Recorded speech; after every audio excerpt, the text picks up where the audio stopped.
Le premier tutoriel que nous allons voir donc sur notre nouvelle formation vidéo sur EBP Compta Pro 2022 est la création de votre dossier. Lorsque vous avez créé votre nom de dossier en ligne donc sur ebp.com, il faut ensuite ouvrir votre dossier. Donc ici, nous allons aller sur le bouton paramètres et nous allons donc ouvrir le dossier. Donc moi, je l'ai appelé EBP Compta 2022 et comme c'est la première fois qu'il le détecte, il va me lancer, vous voyez, un assistant de création. Donc là, je vais me laisser guider par l'assistant. Je fais suivant. Ici, donc, il faut renseigner toutes les informations administratives. Donc là, je vais renseigner notamment la forme juridique. Ici, je vais mettre EBP, par exemple, compta 2022. Donc là, c'est la raison sociale.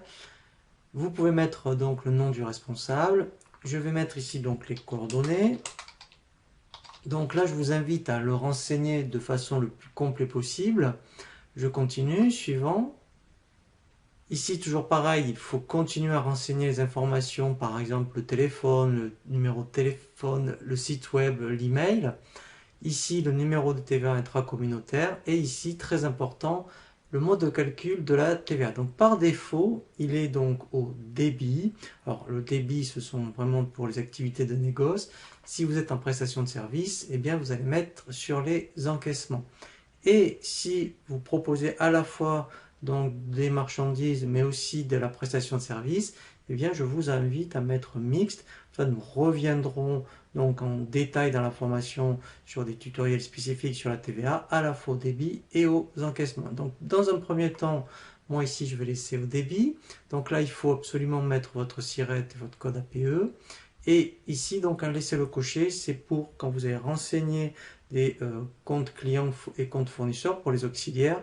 Si vous mettez après vraiment toutes les informations concernant les coordonnées, et bien en fait dès que vous tapez le code postal, il va rapatrier la ville. Donc moi, pour gagner un peu de temps sur le tutoriel, je vais le décocher. Je continue, suivant. Ici, ce qui est très important, c'est les dates d'exercice. Donc là, je vous invite à être très vigilant lorsqu'on est en création. Et bien ici, lui, par défaut, il détecte 1er janvier 31-12. Donc si c'est le cas, laissez-le.